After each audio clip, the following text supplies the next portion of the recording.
저희가 우리 가정교회 네 가지 기둥에 대해서 저희가 계속해서 공부하고 배우고 있습니다. 오늘 은혜 받으실 하나님 말씀은 에베소서 4장 11절부터 13절에 있는 말씀인데 저하고 한 절씩 제가 11절 읽고 여러분이 12절 그리고 13절 함께 봉독하도록 하겠습니다. 하나님 말씀 우리 들을 때 우리 다 같이 일어나셔서 하나님 말씀 봉독하도록 하겠습니다. 에베소서 4장 11, 12, 13절입니다.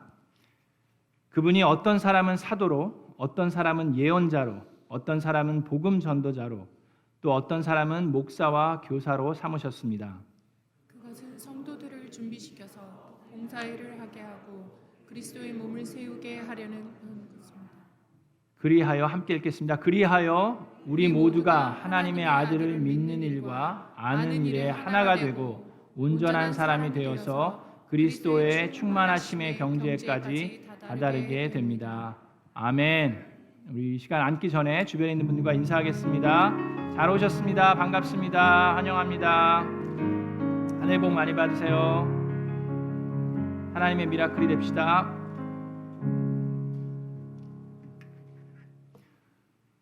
자, 여러분 계속해서 우리는 우리 가정교회 네 가지 기둥에 대해서 배웁니다. 첫 번째 기둥에 대해서 2주 전에 말씀을 나눴는데 교회의 존재 목적에 대해서 나누었습니다.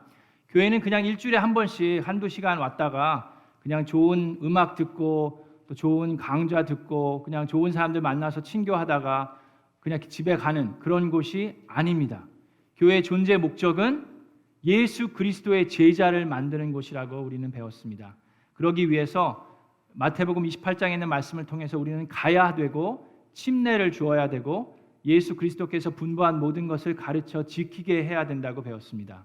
가라는 것에 대해서는 우리가 내려놓는 것이 필요한데 세 가지를 내려놓아야 된다고 얘기했습니다. 그 세 가지가 무엇입니까? 우리의 시간과 사람과 돈을 내려놓을 수 있어야 한다고 배웠습니다. 그리고 침례를 받는다는 것은 무엇입니까? 예수 그리스도와 함께 죽는 겁니다. 잠기는 거예요.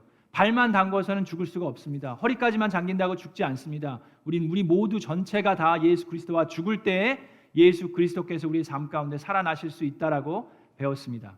그리고 예수님께서 가르쳐 분부한 모든 것을 가르쳐 지키게 하는 것이 필요합니다. 그냥 가르쳐서 알게 하는 것이 아닙니다.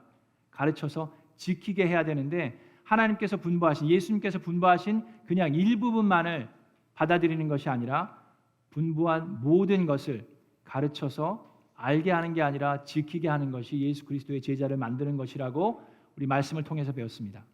자, 그리고 지난주에는 무엇을 배웠습니까? 그것이 이제 우리가 해야 되는 제자 훈련 방법이고 예수님께서는 어떻게 하셨는지를 지난주에는 배웠습니다. 그래서 지난주에는 예수님께서 하신 제자 훈련 방법은 다수가 아니라 소수라고 얘기했습니다. 그렇기 때문에 우리 미라클랜드에 있는 교회 모든 성도님들은 우리 교회 등록하시고 우리 교회에서 신앙생활 하시려면 목장에 속해 계셔야 됩니다.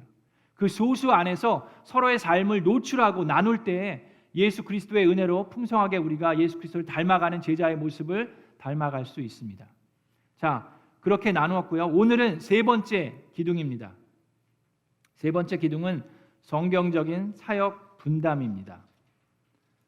자, 여러분 오늘부터 2주 동안 사역 박람회를 합니다. 여러분 밖에 나가시면 이제 사역 박람회를 보실 텐데 여러 가지 각 부서들이 있습니다. 그래서 그걸 보시면서 한 분도 빠짐없이 예배 끝난 다음에 그냥 가지 마시고 여기 옆에 들리셔서 정성스럽게 우리 사역 부장님들이 포스터 보드를 준비하셨어요. 왜 굳이 이런 거를 해야 되나라고 생각하실 수도 있었을 텐데 그럼에도 불구하고 여러분들이 정성스럽게 준비하셨는데 제가 아침에 잠깐 봤는데 정말 놀랍습니다. 막 직접 그림도 그리시고 포스터 사진도 프린트하셔서 보내시고 하여튼 너무 정성스럽게 잘 만들어 주셨는데 여러분 각 사역부서에서 어떤 일들이 어떤 봉사의 일들이 교회에서 일어나고 있고 어떤 일들이 필요한지 여러분 함께 보시면서 또 헌신하시고 또 교회를 세워가는 일에 동참하시기를 주님의 이름으로 축원합니다. 제가 며칠 전에 이제 제가 아는 목사님을 한번 뵀는데 그분이 그렇게 얘기하더라고요. 남가주랑 북가주랑 차이가 있는데 남가주는 그래도 사람들이 정도 좀 북가주에 비해서 정도 좀 있고 교회에 좀 헌신하려고 하는 사람들이 있는데 북가주는 사람들이 교회 와서 손 하나 깐딱 안 하려고 그런다고 어떤 분이 그렇게 얘기를 하더라고요. 그러면 이제 섬기고 봉사하는 건커녕 그냥 다 섬김을 받고 다 그냥 누군가 뭐 해주기를 바라고 자기는 안 하려고 하고 그냥 뭐 그러면 좀 미안한지 그냥 헌금이나 조금 하고 뭐 그런 게 북가주의 모습이라고 얘기하시는 분이 있었는데 그렇습니까? 남가주는 정이 많고 정말 목숨 걸고 일하십니까? 근데 저는 남가주고 북가주고 캘리포니아고 텍사스고 뭐 메릴랜드고 다 똑같다고 생각합니다. 교회 안에 보면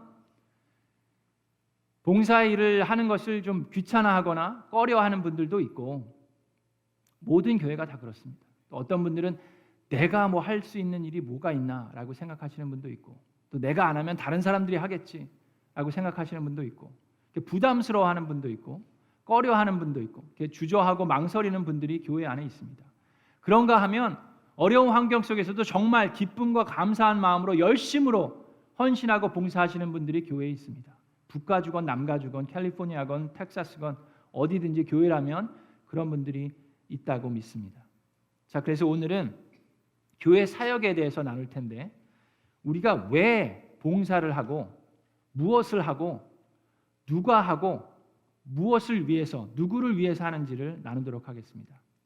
자, 우선 성경에서 그리스도인은 누구나 한 명도 빠짐없이 예수 그리스도의 은혜로 그리스도의 몸의 지체가 되어 은사를 받았다고 말씀하고 있습니다. 로마서 12장 3절부터 8절에 보면 이런 말씀이 있습니다. 내가 받은 은혜를 힘입어서 여러분 한 사람 한 사람에게 말합니다. 교회의 성도님들 한 분 한 분에게 이야기합니다. 하나님께서는 각 사람에게 나누어 주신 믿음의 분량대로 분수에 맞게 생각하시길 바랍니다. 그러면서 한 몸에 많은 지체가 있는데 그 지체들이 다 같은 기능을 가지고 있지 않다라고 얘기했습니다. 교회는 그리스도의 몸이라고 성경 말씀에 표현합니다. 그렇기 때문에 여러분 몸에 보면 모든 다 각자 다른 지체가 있어요. 눈, 코, 입, 손, 발만 눈에 보인다고 생각하실 수 있지만 그 외에도 몸에 곳곳에 숨어 있는 근육들이 있고 신경들이 있고 여러 가지 조직들이 있습니다. 그래서 내가 아무리 눈에 보이지 않는다 하더라도 그리스도의 은혜를 받은 그리스도인은 그리스도의 몸의 한 지체가 되었다고 예수님께서는 말씀하고 계십니다. 그리고 그에 맞는 은혜를 주셨습니다. 12장 6절에 하나님께서 우리에게 주신 은혜를 따라 우리는 저마다 다른 신령한 선물을 가지고 있습니다. 예수 그리스도의 복음의 은혜를 받아들인 그리스도인은 하나님의 자녀가 됨으로 인해서 하나님께서 그 각 사람에게 주신 은혜와 선물과 은사가 있다라고 말씀하십니다. 그래서 그것이 예언이면 믿음의 정도에 맞게 예언할 것이요. 여기서 얘기하는 예언은 미래를 추측하는 것이 아니라 하나님의 말씀을 증거하는 것입니다. 섬기는 일이면 섬기는 일에 힘써야 합니다. 그 은사가 그 선물이 가르치는 사람이면 가르치는 일에 권면하고 격려하는 일이면 그런 사람이면 권면하는 일에 힘을 쓰실 것이고 나누어 주는 사람은 순수한 마음으로 내가 이만큼 줬으니까 당신도 이만큼은 주겠지라는 마음이 아니라 그저 순수한 마음으로 바램 없이 서로 나누어 주고 지도하는 사람은 열성으로 열심을 가지고 패션을 가지고 하고 자선을 베푸는 사람은 기쁜 마음으로 억지로 하는 것이 아니라 기쁜 마음으로 일을 해야 합니다라고 얘기합니다. 이와 같이 그리스도인은 너도 나도 할 것 없이 모두가 다 은사를 받았습니다. 예수 그리스도의 몸의 지체이기 때문입니다. 자, 고린도서 12장 11절에 이 모든 일을 한 분이신 같은 성령이 하시며 이 모든 일은 한 분이신 같은 성령이 하시며 그는 원하시는 대로 성령님이 원하시는 대로 각 사람에게 은사를 나누어 줍니다. 자, 이 은사는 예수 그리스도를 영접했을 때뿐만이 아니라 그 이후에도 서로 다른 은사를 우리가 받을 수가 있습니다. 디모데전서 4장에 보면 사도 바울이 디모데에게 얘기합니다. 그대 속에 있는 은사 곧 그대가 장로들의 안수를 받을 때 예언을 통하여 그대에게 주신 그 은사를 소홀히 여기지 마십시오라고 얘기합니다. 안수 기도를 받을 때 교회 리더들로부터 안수 기도를 받을 때 새로운 특별한 은사를 받았다고 나옵니다. 디모데후서 1장 6절에도 이런 이유로 나는 그대를 일깨워서 그대가 나의 안수로 말미암아 사도 바울의 안수로 말미암아 그대 속에 간직하고 있는 하나님의 은사에 다시 불을 붙이게 하려고 합니다라고 얘기했습니다. 구원을 받은 이후에도 안수 기도를 통해서 또 교회의 필요를 통해서 하나님께서 때마다 교회 그리스도의 지체에게 은사를 주시는 것을 우리는 볼 수가 있습니다. 제가 아는 목사님 중에 한 분이 있는데 이분이 목사님 평신도셨어요. 근데 목사님이 되시기 전에는 말씀을 전하는 은사가 없었습니다. 사람 앞에 쓰는 것, 이렇게 많은 사람들 앞에 쓰는 것이 떠올려 가지고 앞에 쓰는 것조차 어려워하셨어요. 근데 하나님께서 그를 부르셔서 목회자로 세우시고 하나님께서 놀라운 은사를 주셔서 지금은 말씀을 정말로 담대하게 강하게 잘 전하시는 목사님들이 있습니다. 뿐만 아니라 여러분 주변에도 하나님의 예수 그리스도의 교회를 채우기 위해서, 그의 피로를 채우기 위해서 새로운 은사들을 허락하시고 그 은사들을 활용해서 예수 그리스도의 몸을 세워가는 교회들이 많이 있는 것을 우리는 주변에서 볼 수 있게 됩니다. 자, 그러면 다시 본문으로 들어갑니다. 여기서 이렇게 얘기합니다. 그 전에 우리가 은사를 받는데 그 은사들은 목적이 있습니다. 그냥 하나님께서 주신 게 아니에요.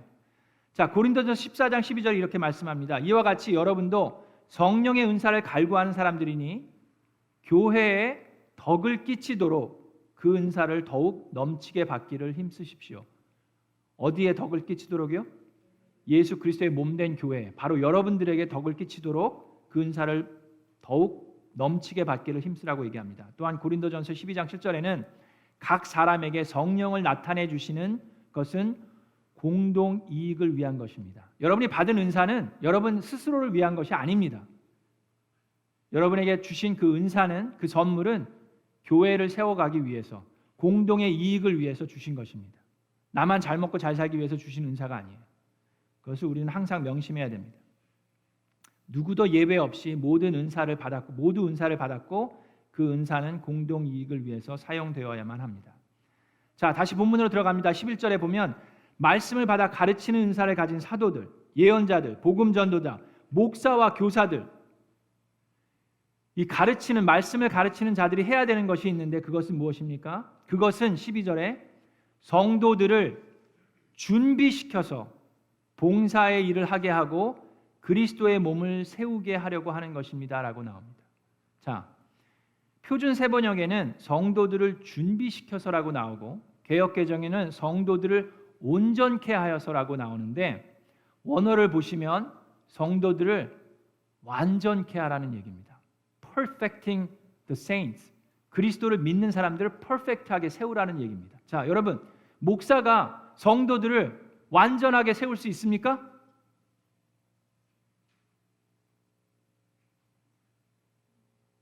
머리가 복잡해지셨어요?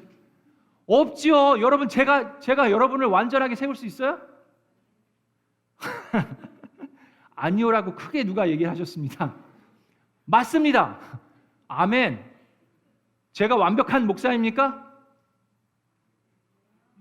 그럼 크게 하셔도 돼요. 저 안 삐져요. 당연히 아니죠. 제가 완벽한 목사면 여러분 여기 제발 떠나십시오. 완벽한 목사가 아니죠. 여러분은 완벽한 성도입니까? 당연히 아니죠. 근데 이런 목사와 교사를 세워서 성도들을 완전하게 하라 그랬어요. 그게 어떻게 가능합니까? 자, 여기서 얘기하는 완전하게. 자, 우리는 완전하지 않은데, 목사는 완전하지 않은데 누구는 완전하십니까? 예수 그리스도는, 하나님은 완전하시죠? 그래서 성경에서 계속해서 그렇게 강요합니다. 교인들에게, 교회에게 하나님을 닮아서 완벽하라고, 하나님을 닮아서 거룩하라고 계속해서 말씀으로 우리에게 말씀하고 계십니다. 자, 마태복음 5장 48절에 예수 그리스도께서 얘기하십니다. 그러므로 하늘에 계신 너희 아버지께서 완전하신 것 같이 너희도 완전하여라 라고 얘기하십니다. 베드로전서에 베드로도 얘기합니다. 베드로도 여러분을 불러주신 그 거룩하신 분, 하나님께서 여러분을 불러주셨는데 그 거룩하신 분이, 그 분을 따라서 여러분 또한 모든 행실을 거룩하게 행하십시오.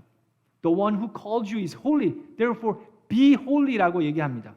고린도후서 13장 11절에는 끝으로 말합니다. 자, 사도 바울이 고린도 교회, 고린도 전서와 고린도 후서를 그렇게 얘기하면서 마지막으로 고린도 교회에게 얘기하는데 끝으로 말합니다. 형제자매 여러분, 기뻐하십시오. 온전하게 되기를 힘쓰십시오라고 얘기합니다. 여기서 얘기하는 온전함이 바로 그 perfect, 완전하게 되는 걸 얘기합니다. 사도 바울은 aim for perfection이라고 얘기하는 거예요. 자, 그것이 어떻게 가능한지 제가 좀 예화를 들어서 얘기를 해보도록 하겠습니다. 여기서 완전하게 되라는 것이 무엇입니까? 우리는 여러분 예수 그리스도를 믿는 그리스도인들은 이미 예수 그리스도의 보혈의 공로로 완전하게 되었고 또 앞으로 예수 그리스도의 재림을 통해서 우리가 예수 그리스도와 함께 영광스러운 몸으로 완전하게 될 것입니다. 아멘. 자, 그러면 이 세상에서 죄인 이 몸을 가지고 우리가 살아갈 때 어떻게 완전하게 살아갈 수가 있습니까? 자, 그것은 바로 이와 같습니다. 자, 여러분 제가 고등학교 때 미국에 처음에 왔을 때 그 저 시골에서 잠깐 1년 동안 살았다고 그랬죠. 거기서 이제 공립학교를 1년 동안 다니고 그 다음에 사립학교를 옮겼는데 그 시골 학교에 농구팀이 있었는데 정말 하나님의 은혜로 한국에서 길거리 농구만 하던 이 학생이 와가지고 농구팀에 조인할 수가 있었습니다. 농구 얘기를 많이 하는데 근데 뭐 제가 해봐야 얼마나 하겠어요. 그냥 한국에서 길거리 농구만 했는데 그래도 감사하게 팀에 들어갔는데 저희 팀에 글쎄 키도 엄청 크고 날아다니는 선수가 학생이 한 명 있었어요. 그 선수가 얼마나 잘하냐면 매번 게임에 가면 사람들이 몰려와서 사인 받으려고 하는 그 정도의 고등학교 선수였어요. 나중에 이제 대학교도 풀 스칼라십을 받아서 갔던 선수인데 그 학교 식당에 가면은 그 학생의 사진이 이따만하게 교장 선생님 사진보다 더 커요. 그게 그냥 학교 식당에 걸려져 있고 그 10학년 때 벌써 1000 포인트를 했다고 그게 이제 큼지막하게 걸려 있는 그 선수가 있습니다. 그래서 그 팀에 제가 들어간 거예요. 그래서 우리가 그 시즌에 guess what? 12-0 진 게임이 없어요. 완전히 그냥 퍼펙트 게임을 했습니다. 그 선수는 뭐 그냥 뭐 포인트 가드도 할 수 있고 포홀드도 할 수 있고 슈팅 가드도 할 수 있고 다 할 수가 있는 거예요. 다른 팀원들도 또 잘해요. 저만 못하지. 하여튼 다 잘합니다. 그러니까 저는 룰도 잘 몰랐고 기가 죽으니까 뭐 그냥 이런가 보다. 그리고 저한테 어쩌다가 한번 공이 오면 제가 어떻게 하겠습니까? 이것이 기회다 그러고 막 하겠어요? 공이 오면 막 떨어가지고 어쩔 줄을 몰라가고 빨리 패스하기 바빴습니다. 그냥. 자, 그렇게 사는데 저희 코치가 영어도 잘 못하는 저에게 한 번 와서 그냥 이렇게 지나가면서 한번 데니얼 그러면서 한번 한마디 해주셨는데 그 마디가 저에게 큰 힘이 됐습니다. 그분이 하신 얘기는 저에게 Be strong 그렇게 얘기했어요. 그냥 강하게 자신 있게 하라는 얘기였어요. 자, 저는 퍼펙트하지 않았지만 우리 팀은 어땠습니까? We were perfect team. 저는 연약했지만 제가 그 팀에 있었기 때문에 그 팀원들과 함께 연습할 수 있었습니다. 같이 운동할 수 있었고요. 뿐만 아니라 그 퍼펙트한 팀의 유니폼을 제가 입을 수 있었습니다. 그리고 그 팀과 함께 사진을 찍을 수가 있었어요. 사랑하는 우리 미라클랜드 교회 성도 여러분, 우리는 예수 그리스도의 보혈의 공로로 죄 사함을 받았습니다. 하나님께서 말씀하고 있습니다. 고린도후서 15장 17절에 누구든지 그리스도 안에 있으면 그는 새로운 피조물입니다. 옛 것은 지나갔습니다. 보라 새 것이 되었습니다. 로마서 8장에도 말씀합니다. 자, 자녀이면 상속자이기도 합니다. 우리가 그리스도와 함께 영광을 받으려고 그와 함께 고난을 받으면 우리는 하나님이 정하신 상속자요 그리스도와 더불어 공동 상속자입니다. 현재 우리가 겪는 고난은 장차 우리에게 나타날 뭐라고요? 영광과 견주면 아무것도 아니라고 생각합니다. 우리는 예수 그리스도와 함께 영광의 몸으로 거듭날 것입니다. 자, 그렇기 때문에 우리는 이 삶을 살 때 그 완벽하게 될 그리스도의 몸을 그 영광을 바라보면서 완벽한 그리스도의 몸이 되기 위해서 최선의 노력을 다하며 준비하고 또 성도들을 준비시켜야만 합니다. 자, 그런 마음으로 우리가 예비되고 준비되어 가는 삶을 살 때에 우리가 해야 되는 것이 있습니다. 교회가 해야 되는 것이 있습니다. 자, 여기서 얘기합니다. 성도들을 어떻게 하라고요? 성도들을 준비시켜서 그런 퍼펙트한 마음을 가지고 예수 그리스도의 몸으로 준비시켜서 뭘 하라고 했습니까? 봉사의 일을 하게 하고, 봉사의 일을 누가 합니까? 성도들이 합니다. 어떤 교회들은 보면 이제 개척교회나 시골에 있는 보면 목사님들이 말씀만 전하시는 게 아니라 하여튼 다 해야 돼요. 교회 모든 뭐 성도들이 오면 자녀들 학교 입학시켜야 되고, 그분들 운전면허증 따드려야 되고, 그 번역하러 통역하러 다니셔야 되고, 뭐 기타 등등 뭐 병원에도 모시고 가야 되고 기타 등등 뭐 다 하다 보니까 말씀을 전할 수가 없어요. 성도들을 온전케 하기가 힘이 버겁습니다. 자, 목사와 교사들은 성도들을 어떻게 하라고 그랬어요? 온전케 하고 준비시키라고 말씀으로 가르칩니다. 자, 그리고 나서 성도들로 하여금 봉사의 일을 하게 하는데, 우리가 봉사의 일을 하는 이유가 무엇입니까? 여기 뭐라고 되어 있어요? 봉사의 일을 하게 해서 그리스도의 몸을 세우게 하려고 하는 것입니다라고 얘기했습니다. 바로 우리가 그리스도의 몸입니다. 교회가 그리스도의 몸인데 우리가 서로 봉사함으로 그리스도의 몸을 세우는 겁니다. 우리는 모두 다 하나님의 지체이기 때문입니다. 여러분 몸에 머슬들이 많잖아요. 근데 허리가 아프면 어떻게 해야 됩니까? 허리 주변에 근육을 키워야 됩니다. 그죠? 그래서 근육이 그 뼈를 서포트할 수 있도록 해야 돼요. 무릎이 아프면 어떻게 해야 됩니까? 연골이 다 나가면 어떻게 해야 돼요? 무릎 주변에 있는 근육을 키워서 그 연골을 도와주고 서포트하는 것이 필요합니다. 여러분 각자 하나님께서는 분명히 말씀하셨습니다. 한 사람 한 사람에게 하나님께서 은혜로 지체로 만드셨고 은사를 주셨다고 얘기합니다. 그 은사가 눈에 보이지 않을 수도 있어요. 우리 몸에 숨어있는 너브나 근육처럼 우리 눈에 보이지 않을 수도 있지만 우리는 모두 다 그리스도의 지체입니다. 은사를 주신 것은 그 은사를 그냥 소홀히 하라고 주신 것이 아니라 사용하라고 주셨습니다. 봉사의 일을 통해서 예수 그리스도의 교회를 세우라고 성도님들에게 하나님께서는 말씀하고 계십니다. 자, 그런데 여러분, 그럼에도 불구하고 교회를 세워가는 봉사의 일을 하는 게 좀 힘들어요. 귀찮지 않습니까? 그래서 어떤 분들은 이렇게 얘기합니다. 뭐 다 은사가 있는 사람들, 좋아하는 사람들, 뭐 그런 사람들은 뭐 자기가 좋아하는 거 하니까 좋겠지. 근데 나는 잘하는 것도 없고 좋아하는 것도 별로 없어요. 그러니까 뭐 내가 뭐 할 수 있는 게 뭐가 있어? 나는 그냥, 그러시는 분이 있을 수 있습니다. 그래서 본인이 좋아하는 거를 하면, 근데 여러분 교회의 봉사일 뿐만 아니라 여러분의 삶을 한번 돌아보세요. 여러분 왜 일하십니까? 여러분 일하셨잖아요, 그죠? 왜 일하십니까? 일하는 목적이 뭐예요? 그냥 먹고 살아야 되니까 일하는 분들이 있을 수도 있고, 또는 좀 부유해지려고, 좀 넉넉하게 살려고 일하시는 분이 있을 수도 있습니다. 또 어떤 분들은 내가 하고 있는 이 지긋지긋한 일을 하지 않기 위해서 일하는 분도 있어요. 그래서 내가 한 10년 일하면 나중에 한 20년은 일 안 해도 되겠지 하고 좀 이렇게 안타까운 마음으로 일하시는 분들이 있을 수 있습니다. 그러면서 하시는 얘기가, 저 사람은 참 좋겠어. 저런 일을 하니까 뭐 별로 하는 것도 없으면서 이렇게 사니 뭐 얼마나 좋겠어. 나도 정말, 나는 내가 하고 싶고 내가 좋아하는 일을 하기 위해서, 그걸 하려면 내가 하기 싫고 싫어하는 일을 지금 해야 돼 라고 생각하는 분들이 있을 수 있습니다. 자, 그런데 여러분 여기서 중요한 사실이 있습니다.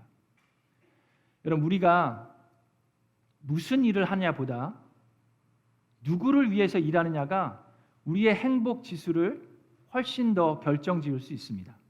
자, 잘 들어보세요. 무슨 일을 하느냐보다 누구를 위해서 일하느냐가 나의 행복 지수를 결정짓는 데 큰 영향을 미칠 수 있습니다. 여러분, 물론 무슨 일을 하느냐도 중요합니다. 그렇죠? 어떤 일들은 즐겁고 기쁜 일들이 있고 어떤 일들이 힘들고 고된 일들이 있어요. 뭐 예를 들면 식당 봉사하는 거 얼마나 힘듭니까? 의자 나르는 거 얼마나 힘들어요. 자, 그런데 여러분 생각해 보시기 바랍니다. 아무리 어렵고 힘든 일을 할 때에도 여러분이 정말로 그냥 조금이 아니라 진심으로 정말로 좋아하고 사랑하는 사람을 위해서 일할 때는 도리어 기쁨이 있습니다. 여러분, 이제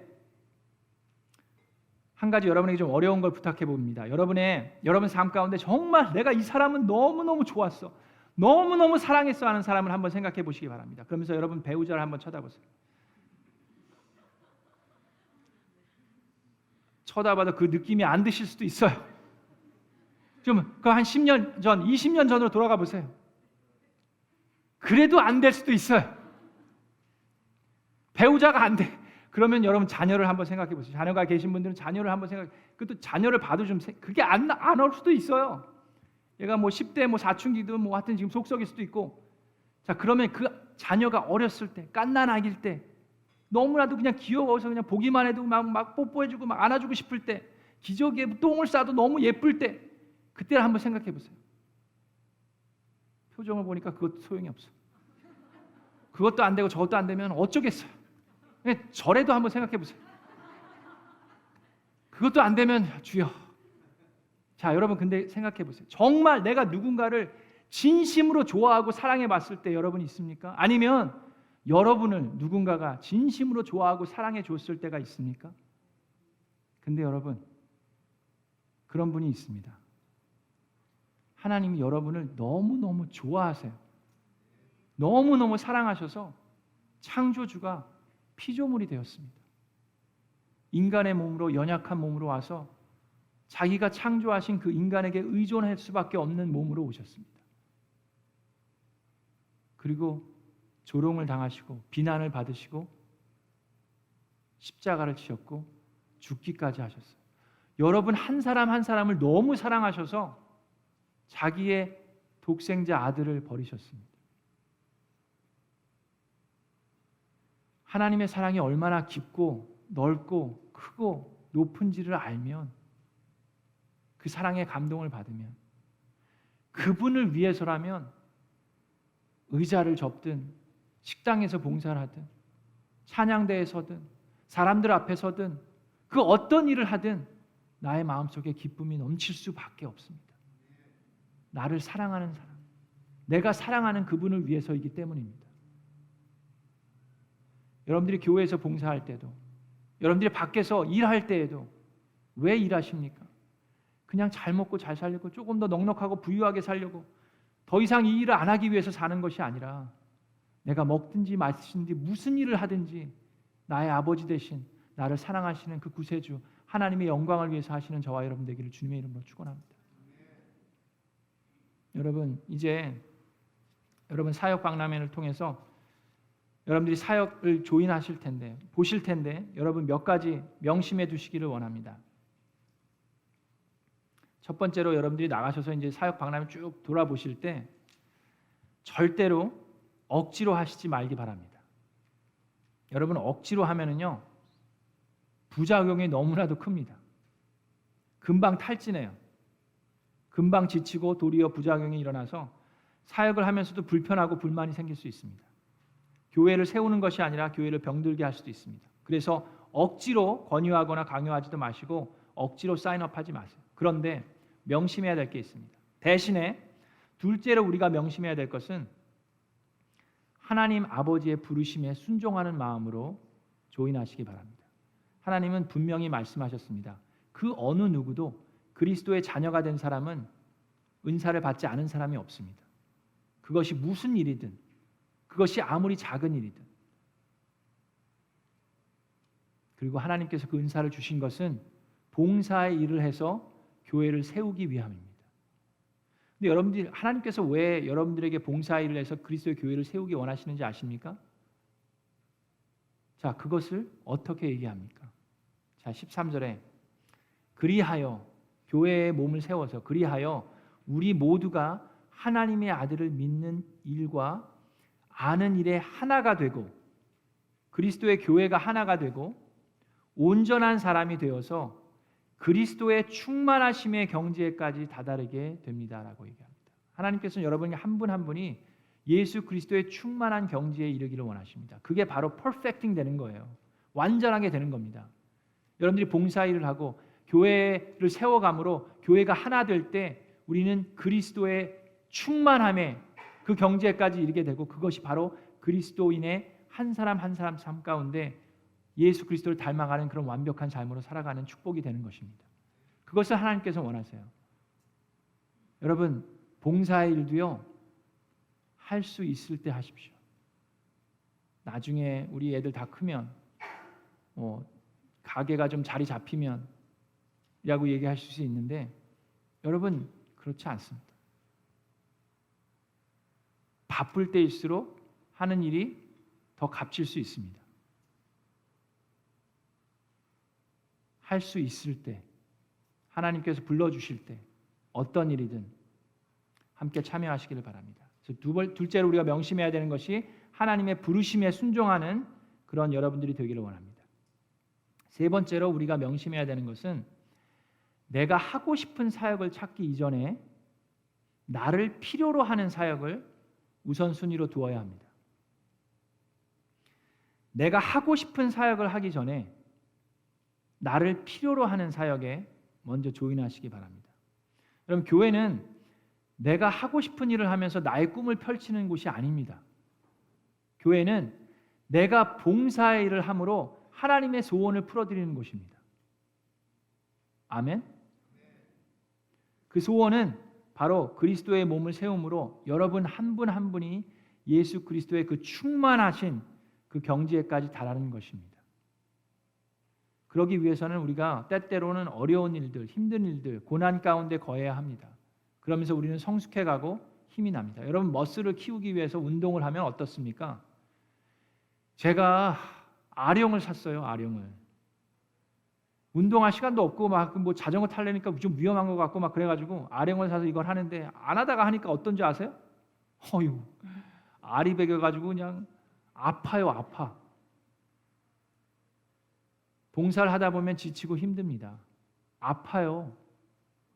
근데 그럴 때 견디면서 나아갈 때 우리 모두가 하나가 될 수 있고 연약한 허리를 받쳐줄 수 있는 근육이 생길 수가 있고 다 나간 연골을 무릎을 위해서 그 주변에 근육들이 생길 수 있습니다.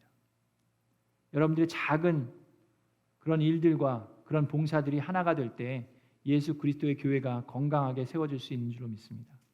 오늘 사역박람회를 통해서 그런 기회를 드립니다. 한 분도 빠짐없이. 그래서 우리 미라클랜드 교회 성도님이면 목장 사역 한 가지, 또 우리 교회 사역 한 가지 이상씩 하실 수 있습니다. 그래서 사역 박람회를 통해서 각 부스에 들어가시면서 그걸 보시고 거기에 여러분들의 그 이름과 또 전화번호를 적으시면 우리 사역 부서장님께서 여러분 안내해 주시고 어떤 사역들을 할 수 있는지 알려주실 것입니다. 자, 우리 이 시간 같이 기도하기 전에 제가 고린도전서에 있는 말씀 여러분께 읽어드리기 원합니다. 하나님께서 여러 가지 은사가 있다고 얘기하셨는데 그 중에 가장 큰 은사, 아까도 얘기했지만 우리가 무슨 일을 하느냐보다 누구를 위해서 일하느냐가 왜 중요하냐 하면 바로 그것이 우리에게 동기를 부여하고 우리의 열정을 주기 때문입니다. 그래서 여러분들이 아직 예수 그리스도의 사랑을 체험하지 못했으면, 은혜를 받지 못했으면 교회 사역하는 것은 어떻게 보면 무리일 수 있습니다. 그냥 의리 삼아 사람이 좋아서 할 수도 있는데 그래가지고는 그리스도의 교회를 세우는 것이 어려울 수 있어요. 자, 여러분, 그래서 그런 분들은 예수 그리스도의 사랑을 더욱더 체험하기 위해서 갈급하고 그 은사를 구해야 됩니다. 고린도전서 13장에 이렇게 얘기합니다. 이제 내가 가장 좋은 길로 여러분에게 보여드리겠습니다.